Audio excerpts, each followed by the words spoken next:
Siamo pazzi, siamo pazzi. Buon pomeriggio a tutti, gentile pubblico, benvenuti allo stadio Valentino Mazzola di San Cataldo. 15ª giornata del campionato di Serie D, girone I, si scontrano San Cataldese e Ragusa.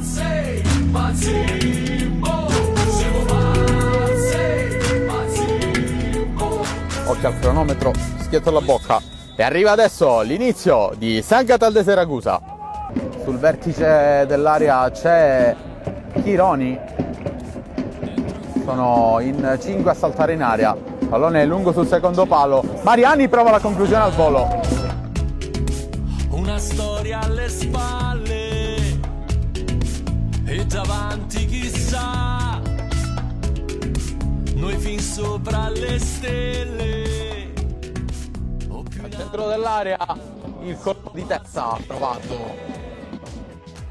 Rischia qualcosa Esposito qui sul rinvio, Chironi di testa, poi di Mino, pallone arriva da Romano, Romano prova la conclusione, ribattuta, Mariani alza il pallone, Castro col petto riesce a servire Chironi, Chironi al limite dell'area, per Castro, Castro prova la conclusione, la palla è ancora lì, Castro prova col mancino, la palla non trova lo specchio della porta e arriva il duplice fischio del direttore di gara. Comincia il secondo tempo di San Cataldese Ragusa. 6 i giocatori della San Cataldese in area. Va ancora Mariani, va corto, il pallone rimane lì. Va giù, Baglione trattenuto. Arriva il fischio dell'arbitro.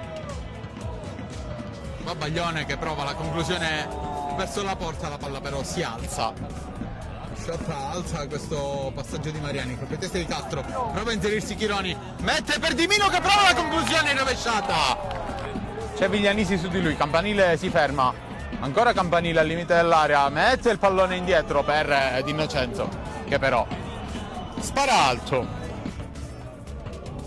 A tutto il calcio di punizione di D'Innocenzo, la palla intercettata da Mariani, poi allontana Viglianisi, Bianco prova la conclusione al volo, la palla si spegne alta sopra la traversa. Mariani, Baglione sulla sinistra, lo Iacono lancia di prima intenzione a Barile, buono il pallone, è in vantaggio Barile, vede lo Iacono in area, lo Iacono prova la conclusione, non trova la porta.